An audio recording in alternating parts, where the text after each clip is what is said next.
আলাইকুম viewer, welcome to Mrs home maker BD. তো আজকে হচ্ছে গিয়ে বসছি একটা মিশন নিয়ে, সেটা হচ্ছে এই যে কোল বালিশের কাভার বানাবো। তো আজকে বসলাম আমরা কি করতে আম্মু, পিলো কাভার বানাতে। বারান্দার মধ্যে বসে গেছি, আর এই যে আয়রা উনি ঘামতেছে, ওর প্রচুর গরম লাগতেছে। তো আমি মূলত পিলো কাভার বানাবো আজকে হচ্ছে গিয়ে আমার পুরোনো একটা বিছানার চাদর দিয়ে। এই চাদরটা আমি ব্যবহার করি না, এটা হচ্ছে জাস্ট আমার একটা বড় চাদর ছিল, প্রথমে সেটাকে কেটে বসার ঘরের জন্য একটা ছোট চাদর বানিয়েছিলাম। এখন আবার সেটাকেই হচ্ছে গিয়ে পিলো কাভার বানাবো, কারণ আমার ম্যাক্সিমাম বেডশিট গুলো একটু সাদা টাইপের, আর এটা যেহেতু লাইট কালার, আর কয়েকদিনের মধ্যে তো সবকিছু আস্তে আস্তে স্বাভাবিক হবে, নতুন কাপড় কিনে এনে বানাবো। তো এখন ভাবছি যে এটা দিয়ে একটা করে নেই। তো আমি আজকে ওরকম ভাবে মেজারমেন্ট অত কিছু হচ্ছে গিয়ে বলছি না, জাস্ট র্যান্ডম বানাচ্ছি। পিলো কাভারটা লম্বায় লাগবে, আমার হচ্ছে সেলাই মেশিনটা নষ্ট, এই জন্য হাত দিয়ে সেলাই করতে হচ্ছে। সেলাই মেশিনটা অসুস্থ, ওকে ডাক্তার দেখানোর পরে ও সুস্থ হলে আশা করি ইনশাল্লাহ অনেক কিছুই বানিয়ে দেখাবো আপনাদের। আমার লম্বা লাগবে হচ্ছে গিয়ে 33, এই যে সে আপনাদেরকে দেখাচ্ছে। আমি বলো আয়রা, তো এটা যদি 33 হয় তাহলে আমার উপরের কাভারটা তার চেয়ে অবশ্যই বড় লাগবে 4। আমি যেহেতু ফোল্ড করে নিব, তো আমার এখানে যতটুকু লম্বা আছে আমি এটুকু আর কাটবো না। এটাকে কিভাবে কাজে লাগাচ্ছে আপনাদের দেখাচ্ছি, আর দেখি এটার আড়াআড়ি কতটুকু নিতে হয়। আজকে ওভাবে করে প্রফেশনাল ওয়েতে আপনাদের কোনো মাপটা বলতেছি না। আপনারা যদি কোনো কিছু বানানো দেখতে চান তাহলে সেটা কমেন্ট করে বলবেন, সেটা দেখাবো। এটা আছে 23, তো একটু তো অবশ্যই লুজ রাখতে হবে, না হয়তো এটা ভেতরে যাবে না। আমি একটু বাড়িয়েই নিচ্ছি, যেহেতু সেলাই করবো একটু লুজ রাখবো 26, আর হচ্ছে গিয়ে যেহেতু সেলাই করবো এই জন্য মোট আমি 28 নিচ্ছি, 28 অথবা 29, কারণ সেলাইয়ের মধ্যে 1-1.5 ইঞ্চি যাবে, আর একটু করবো সে কাপড় লুজ হলে সমস্যা হয় না। তো আমি নিব হচ্ছে গিয়ে 29, এখানে 29 আমি কেটে নিচ্ছি। কি করছো মা তুমি? ওখানে গিয়ে এদিকে আসো।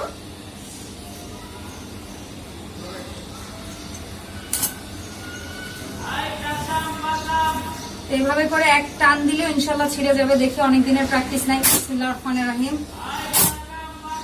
যারা টেইলারিং কাজ পারেন বা এই সমস্ত সেলাইয়ের কাজ পারেন তারা জানেন যে এইভাবে কিভাবে করে ছিঁড়তে হয়।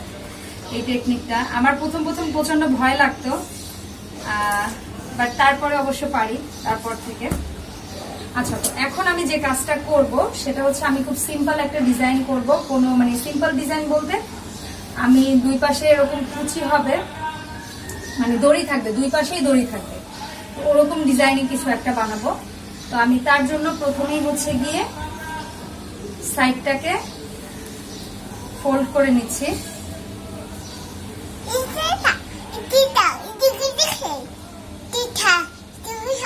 এদিকে আসো, তোমাকে দেখা যাচ্ছে না। আম্মু এদিকে আসো। আচ্ছা, তো আমি হচ্ছে গিয়ে সাদা সুতা ইউজ করব। ছোটবেলায় সুই গাঁথার কে কে ইয়ে করেছেন, প্রতিযোগিতায় কে কে পার্টিসিপেট করেছেন?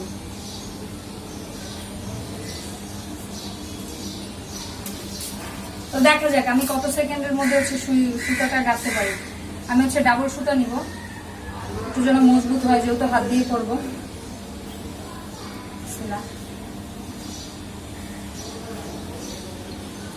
ডান।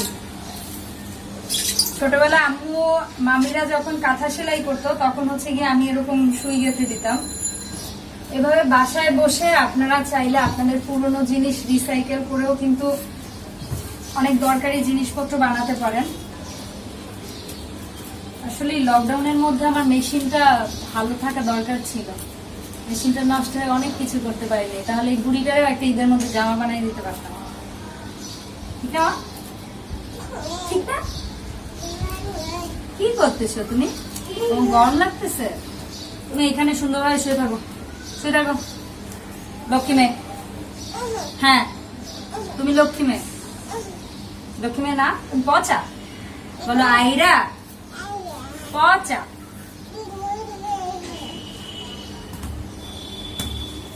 আম্মু দিব কিন্তু এখন একটা মায়ের তোমার এনে।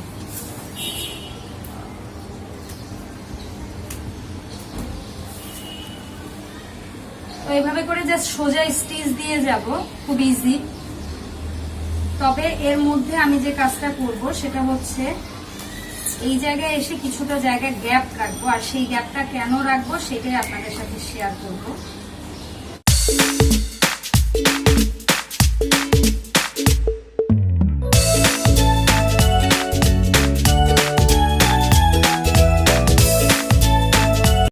এই অংশটা আমি হচ্ছে গিয়ে খোলা রেখেছি, আর সেম ভাবে এই পাশেও আমি এই যে খোলা রেখেছি। এখন আমি হচ্ছে গিয়ে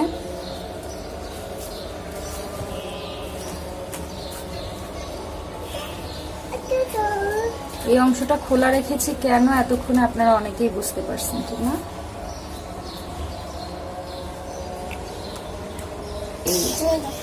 আমি হচ্ছে গিয়ে এভাবে করে এখন সেলাই করে নিই, ঠিক আছে? এটাকে ঘুরিয়ে এভাবে করে সেলাই করে নিই।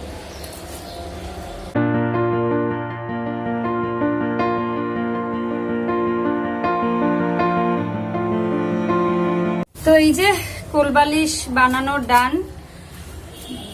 বোঝাতে পারতেছি কিনা জানি না। এই যে এখান দিয়ে ঢুকবে হচ্ছে গিয়ে ফিতা, ঠিক আছে? আর এইটা হচ্ছে গিয়ে কুচির মতো হয়ে থাকবে ঢুকানোর পরে। আমি তো ঢুকিয়ে দেখাবোই ফিতাটা। আর এই যে এই দুটো পাশ, এই যে। আর একটা জিনিস হচ্ছে গিয়ে এই অংশটুকু আমি সেলাই করে দিয়েছি, আর এই যে জায়গাটা রেখেছি এই জায়গা দিয়ে ফিতা। তো এখন তো হচ্ছে গিয়ে এই কাপড় দিয়ে হাত দিয়ে সেলাই করে ফিতা বানানোটা অনেক কঠিন, এই জন্য আমাদের সবার বাসায় শুলেস থাকে কম বেশি। তো আমি এখানে একটা শুলেস নিয়ে নিছি। তো শুলেসটাকে আমি হচ্ছে গিয়ে এরকম হাফ করে কেটে নিব।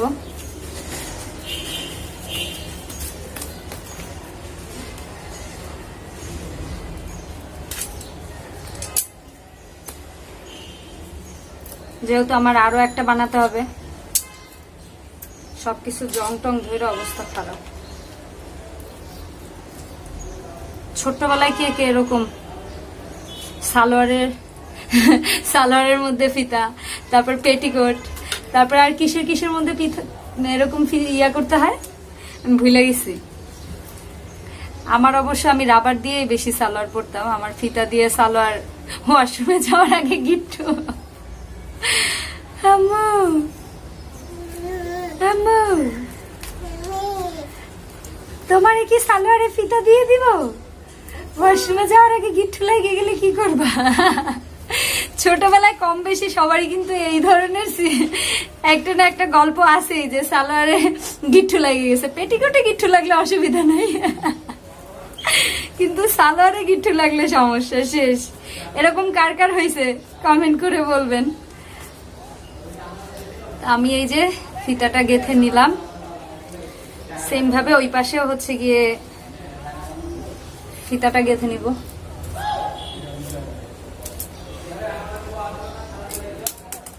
এখন একটা বুদ্ধি আপনাদেরকে শিখিয়ে দেই, সেটা হচ্ছে একবারে এখানে একটা গিট্টু দিয়ে নিতে হবে, তাহলে আর খোলার কোনো সম্ভাবনা থাকবে না।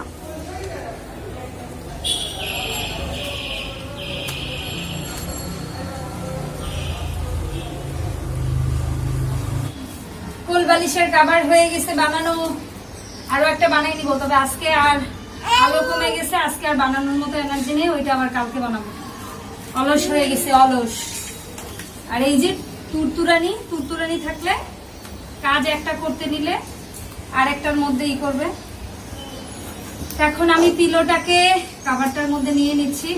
এই লকডাউনের মধ্যে ক্রিয়েটিভ হন আপনারাও, ঘরের মধ্যে যেটা যার আছে সেটা দিয়ে এক একটা কিছু বানাই না।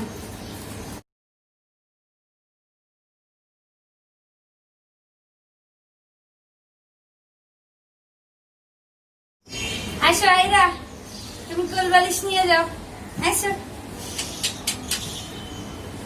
এই যে কোলবালিশের কাবার রেডি, একটু ঢোলা ঢোলা হয়েছে। এটুকু ঢোলা না হইলে তো আবার বালিশ ঢুকানো যাবে না।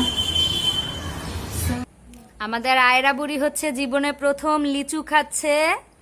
তো একটা লিচু তার মা প্রথমে একটু টেস্ট করাইছিল, সেইটা রাইখা সে লিচুর ঝুড়ি আনতে গেছে, তার মধ্যে কান্নাকাটি করে ওই যে চোখের পাপড়ির মধ্যে পানি। আর এই যে ভাবছিলাম আজকে হচ্ছে গিয়ে একটা বানাবো কোলবালিশের কাভার, কিন্তু দুইটাই বানায় ফেলছি। আর এই যে বাইরেও কুচিটা বের করে রাখা যাবে, ভেতরের দিকেও ঢুকায় রাখা যাবে। আর এই বেডশিটের উপরেই তো রাখছি, এটা দেখতে কেমন দেখা যাচ্ছে সেটা বলবেন সবাই, কারণ এর আগে তো কোলবালিশ ছিল না। আর এই জন্য বিছানার চাদরের সাথে ম্যাচিং করে করে কাভারগুলো করা হয়নি। আর এখন তো এরকম একটু হয়ে যাচ্ছে, তো আমি চিন্তা করতেছি এক কালারের কয়েকটা কাভার বানাই নিব, যে কোনো বিছানার চাদরের সাথে রাখতে পারবো। আম্মু কেমন লাগতেছে তোমার লিচু? কেমন মজা? মজা? হ্যাঁ মজা মা। লিচুর এই ইয়াটা ঝুড়িটা নিয়ে যাও তো শিওন, দেখো তো আয়রা কি করে, কান্নাকাটি করে কিনা। আর ওই যে লিচুর ঝুড়িটা একটু নিয়ে যাও, তারপরে দেখো তো কি করে। আমি কিছু করতে পারবো না, এমনিতে কাঁদতেছে। এই যে তুমি আসবা তো। আম্মু বুড়ি, এই যে বুড়ি, তুমি তুমি এই যে এই যে এই যে দেখা যাচ্ছে তো তোমারে। আম্মু এই যে কুচ্চু বড় একটা লিচু, দুইটা দাঁত হইছে খরগোশের মতো, সেই দাঁত দুইটা দিয়ে ওই যে কামড়ায় কামড়ায় কোদালের মতো তারপরে নেয়। এখন ওই যে ফালাইছে, এখন মনে হয় সেটা নিজে নিজেই উঠাবে। হ্যাঁ তারপর হ্যাঁ এই যে গুড সাকসেসফুল।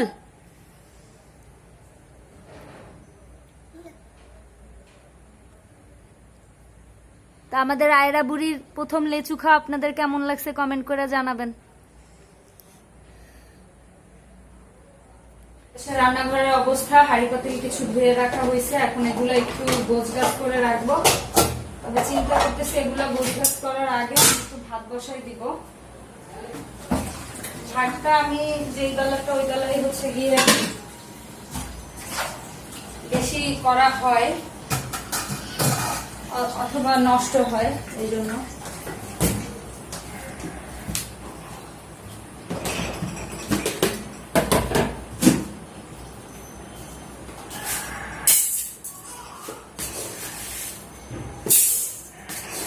এখন তো লকডাউন খুলে দিচ্ছে, তো কার কি অবস্থা, কে কিভাবে হচ্ছে গিয়ে কাটাইতেছেন, আর যারা জব করেন তারা কিভাবে যাতায়াত করছেন সেটা জানাতে পারেন।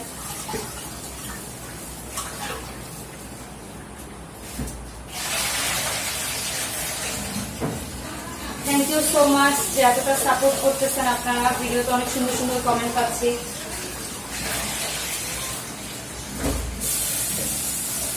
তো এই পাশেও কিছু কাজ করতে হবে, একটু তেল ঢালতে হবে, মরিচগুলা এনে রাখছি, মরিচগুলা হচ্ছে গিয়ে ভরতে হবে, তেল ঢালতে হবে।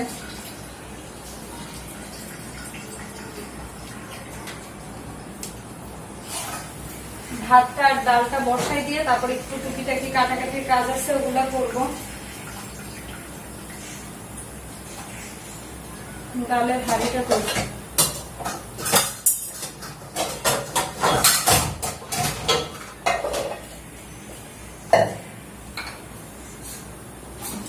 আজকে একটু টক মানে আম দিয়ে একটু ডাল রান্না করবো।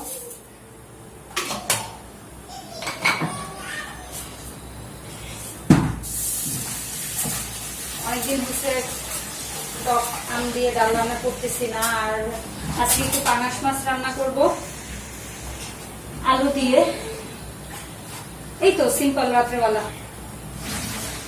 আমি হচ্ছে গিয়ে বেশিরভাগ সময় দেখা যায় রাতের বেলাটা রান্না, দিনে যে রান্না করি না তা না, বাট রাতে রান্না করতে একটু ভালো লাগে। কেন, দিনের বেলা এমনিতে তো রান্নাঘরে গরম, আর হচ্ছে গিয়ে বাইরে থেকে রোদ, আবার রান্নাঘরে গরম, সবকিছু মিলে অনেক বেশি অতিষ্ঠ লাগে।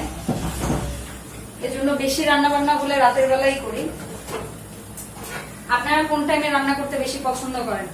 আর এমনি তো জব থেকে এসেও তো আমার রাতের বেলায় রান্না করার অভ্যাস। আর এই যে মাছ বের করে রেখেছি। তো ভাত আর ডাল বসিয়ে দিয়েছি, এখন আমি এই থালা বাটি কয়টা একটু ধুবো। এটা ধোয়া শেষে তারপরে হচ্ছে গিয়ে কাটাকাটি করব।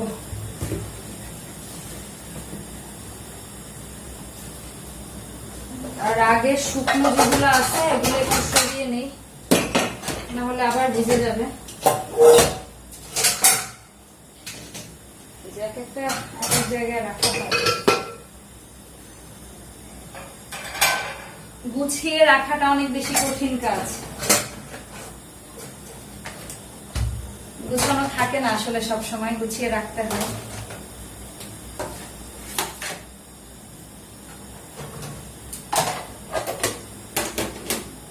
এখানে থাক।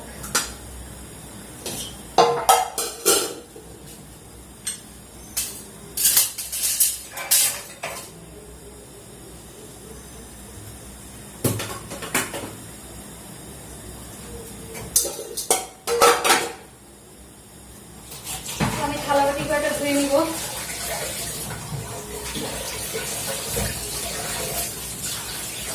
সবকিছু তো মনে হচ্ছে স্বাভাবিক হয়ে যাচ্ছে, কিন্তু লকডাউন খুলে দেওয়ার পরে তো পরিস্থিতি আরো খারাপের দিকে যাচ্ছে।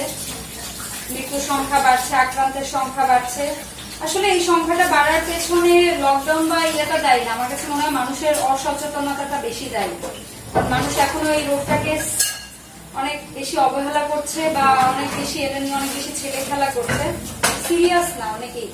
কারণ সচেতন হলে তো আর এত পরিমাণটা বাড়বে না, ঠিক না? সচেতনতার অভাবটাই আমার কাছে বেশি মনে হচ্ছে। এই তো সিম্পল একটা দিন আজকে, মোটামুটি আজকে অনেকদিন পরে ভাবলাম একটু হাতের কাজ করি। তার মধ্যে আবার আরেকটা কাপড়, প্রথমে হচ্ছে ওই কাপড়টা দিয়ে ভাবছিলাম যে বালিশের কাভারটা বানাবো, কিন্তু ওই কাপড়টা হচ্ছে একটু সিল্ক বা একটু পলিস্টার টাইপের, তো ওইটা দিয়ে আসলে কোল বালিশের কাভারটা অত বেশি কমফোর্ট লাগবে না। তো ওই জন্য হচ্ছে গিয়ে আমি ওইটা রেখেছি, ওইটা দিয়ে বেডরুমের পর্দা বানাবো, আমি নিজের হাতেই বানাবো। তো সেটা আপনাদের সাথে শেয়ার করবো।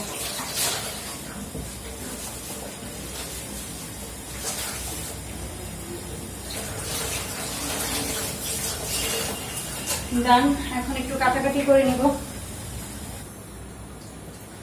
ভাত রান্না হয়ে গিয়েছে, তো ভাতটা আমি তুলে নিয়েছি, আর এখন এই পাশে আমি মাছ বসিয়ে নিব। তো আমি চুলায় হচ্ছে গিয়ে কড়াইটা বসিয়ে দিয়েছি, আর তেল ঢালতে হবে। তো আগে ভাবলাম যে রান্নাটা শেষ করি, তারপরে হচ্ছে গিয়ে তেল ঢেলে নিব। তো আমি তেল দিয়ে দিয়েছি চুলায়, আর সবাই নর্মালি সিম্পলি রান্না করতে পারেন। তো আমি তারপরে জাস্ট হালকা একটু বলে দিব। এখানে আমি পেঁয়াজ দিয়েছি কাটা, আর কাঁচামরিচ, আর এই পাশে আমি ডালটা গুঁড়ে নিয়েছি, ডালের মধ্যে আমি কাঁচামরিচ দিয়ে দিচ্ছি।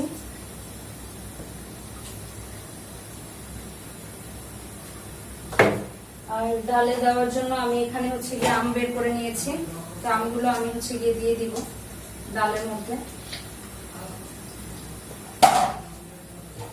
আর এখন ডালে হচ্ছে গিয়ে পানি দিয়ে দিব।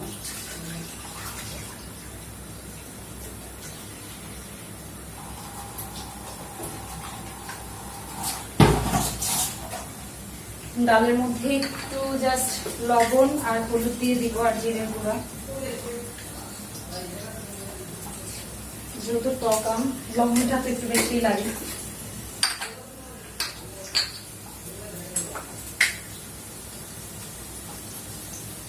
ডালের মধ্যে আমি হলুদ দিয়ে দিয়েছি,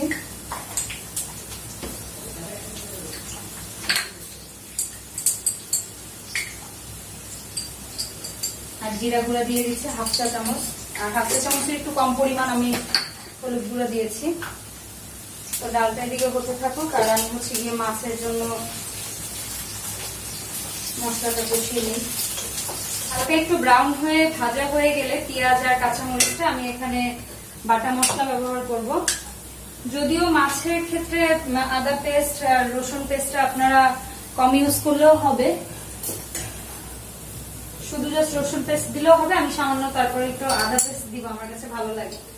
আপনাদের পছন্দ না হলে না দিলেও হবে। আমি এখানে হাফ চা চামচের মতো আদা পেস্ট দিয়েছি, আর 1 চা চামচের মতো রসুন পেস্ট দিব। আর আপনারা চাইলে এটার মধ্যে পেঁয়াজ কাটাও ব্যবহার করতে পারেন, আমি কাটা পেঁয়াজ ব্যবহার করেছি। আমার রসুন পেস্ট শেষ, তো আমি জাস্ট জারটা ধুয়ে পানি দিয়ে দিব।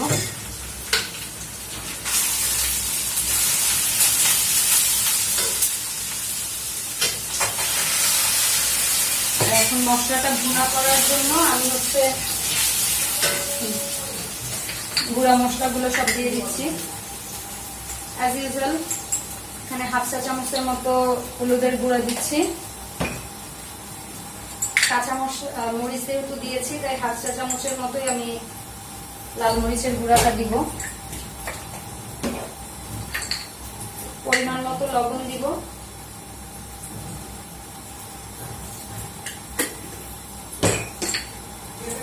কারি মশলাটা ইউজ করতে পারেন আপনারা। 1/2 চা চামচের মতো জিরার গুঁড়া আর হচ্ছে 1/2 চা চামচের মতো ধনিয়ার গুঁড়াটা আমি দিয়ে দিব। ব্যাস, এরপরে জাস্ট এটাকে সুন্দরভাবে কষিয়ে নিব। প্রচন্ড গরম, এত গরম বেড়েছে, মানে দিনে তো রান্না করে দূরে থাকে, আমার মনে হয় রাতে রান্না করতেও কষ্ট হচ্ছে। তো আমি মশলাটা ভালো করে কষিয়ে নিই, তারপরে হচ্ছে গিয়ে আলু দিব আর মাছগুলো একবারই দিয়ে দিব। আমি মাছ ভেজে রান্না করব না। মশলাটার উপরে এরকম তেল উঠে আসলে আমি এখন আলু আর হচ্ছে গিয়ে মাছগুলো একবারেই দিয়ে দিব। আজকে হচ্ছে গিয়ে মাছের পেটির অংশগুলো ইউজ করছি, বা পেটের মাছ যেটা বলা যায়। আপনাদের ভাইয়া হচ্ছে কাটা বেছে মাছ খেতে পারে না তেমন একটা, তাই এই মাছটা তার কাছে পছন্দ। আমি জাস্ট একটু হালকা নেড়ে চেড়ে একটু ঢাকনা দিয়ে জাস্ট ঢেকে রাখবো। নিব আছে একটু 4-5 মিনিট একটু কষিয়ে নিব, তারপরে পানি দিয়ে দিব। দেন হচ্ছে গিয়ে শেষের দিকে একটু ধনিয়া পাতা দিয়ে দিব। এই রান্না কমপ্লিট। তো আমি একটু ঢাকনা দিয়ে ঢেকে রাখবো। মাছ রান্না হতে হতে আমি জাস্ট তেলটাকে রিফিল করে নিচ্ছি। আগে যে তেলটুকু ছিল সেটা রেগুলার ইউজের তেলের জারের মধ্যে নিয়ে নিচ্ছি। যে কোনো মশলা বা কিছু রিফিলের ক্ষেত্রে এই টিপসটা আপনারা ফলো করবেন। তো তেলটা ঢেলে নিচ্ছি, আমি হচ্ছে বড় বোতলেও ঢেলে নিচ্ছি। এরপরে হচ্ছে গিয়ে আমি শুকনো ঝালগুলো হচ্ছে গিয়ে রান্নাঘরে একটা জারের মধ্যেও নিয়ে নিচ্ছি। তো এই যে ভুনা হয়ে গিয়েছে, তেলটা উপরে চলে আসছে। আমি জাস্ট এখন একটু হালকা নেড়ে ছেড়ে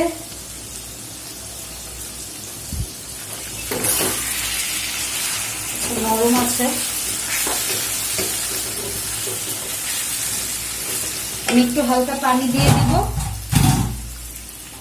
সামান্য পরিমাণ একটু হালকা ঝোল ঝোল রাখবো, খুব বেশি ঝোল না, কারণ যেহেতু ডাল রান্না করেছি খুব বেশি ঝোল রাখবো না।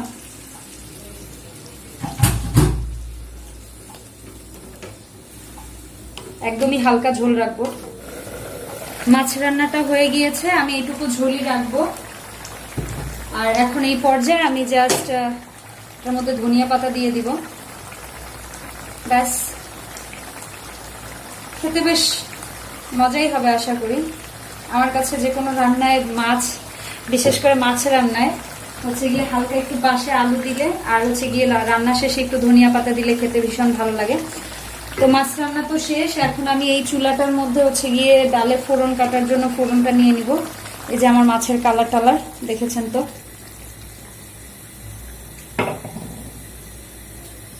আমি ছোট্ট কড়াইটা দিয়ে দিলাম, তেল দিয়ে দিব। ডালের ফোড়নে হালকা একটু তেল দিতেই হয়। আর এখানে এখন আমি রসুন কুচি আর হচ্ছে পেঁয়াজ কুচি দিয়ে দিব।